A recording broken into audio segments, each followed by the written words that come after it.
What happened here at Petco Park this week when the Houston Astros came to town? Yeah, Josh Hader rolled in from the bullpen in the 8th inning.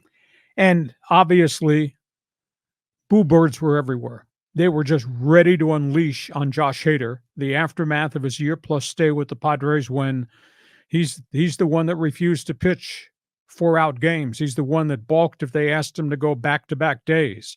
He's the one that recited his history of what happened to him in Milwaukee, and he's the one said, hey, if you want to put the Padres' failure a year ago on me, so be it.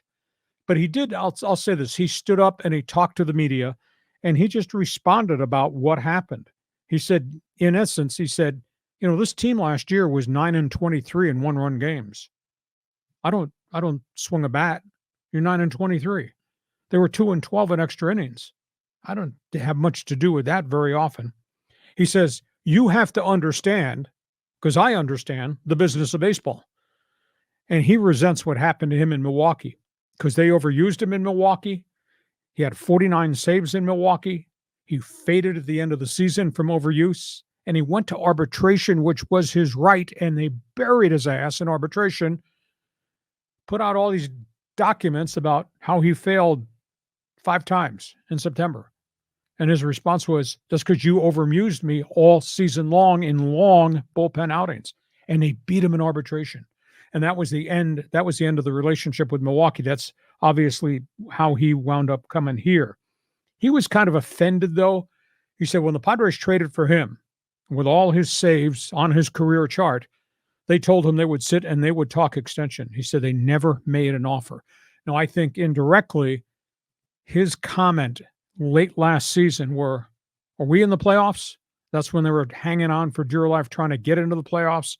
And he was balking about going back-to-back days or 3 times in a week or 4-out innings. And he made the comment, are we really in the playoffs?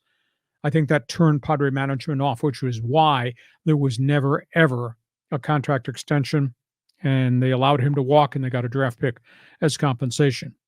So that's the background. So Hader comes out of the bullpen for Houston and in a big situation, and his first pitch is a wild pitch, run scores. That was awesome. Stadium.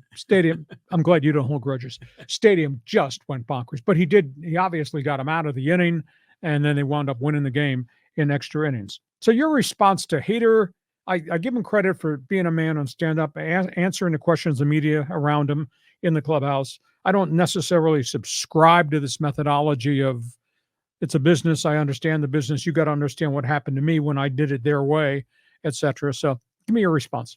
This is a mixed bag. It's not a pure good or evil. It's a mixture because the Brewers have a history of mistreating players from their front office, if I recall. And so he was clearly disserviced there, the way they, manipulated the stats against him in arbitration. But he hadn't gotten his big payday. And I think that was the deal. It's like Suarez got paid. He got, $50 million over 5 years. Hader hadn't gotten the big deal. And that's why he held out to try to protect his arm. But it's just a bad look. It's not a team player. And yeah, if I'm the front office, I'm going to say, well, screw this guy. I mean, he's going to be too expensive as a closer anyways. And if he's going to start dictating terms, the hell with that. We're just going to move on. We got Suarez. So Hader with Houston, they'll be in the postseason. We'll just see whether he does anything in the postseason. But if you're a baseball fan, we just gave you the background on that story. Jump into the fans forum chat box. Again, opinion about the responsibility of the closer in a pennant race, whether it's Suarez, whether it's Hader, or whatever. Your comments are invited. Hey, are you worried about Suarez at all, by the way? A little bit, but he's had a couple better outings than he had. I mean, he blew a couple saves in a 3-appearance thing. He's given up home runs. But there are some outings where he looks like he's just throwing straight fastballs and they're not moving. And then he comes out of the bullpen the other night and he throws a ball. It's got real bite to it. All of a sudden he looks back to normal. I think they need to be judicious how often they go to him, how often they ask him to throw 4-out appearances, or whether they can really ask him to throw 100 every pitch and come back on back-to-back games. And the fact that they got Scott there, and Scott seems trustworthy for the most part, maybe you just need to back off a little bit on the reliance on Suarez. Yeah, I kind of like that, where they could kind of mix it around. I mean, you can even use Jason Adams sometimes just to give the other guys a break. Well, they've got 3 potential closers right there. Mm-hmm. Just don't overuse them. Yeah, exactly. Next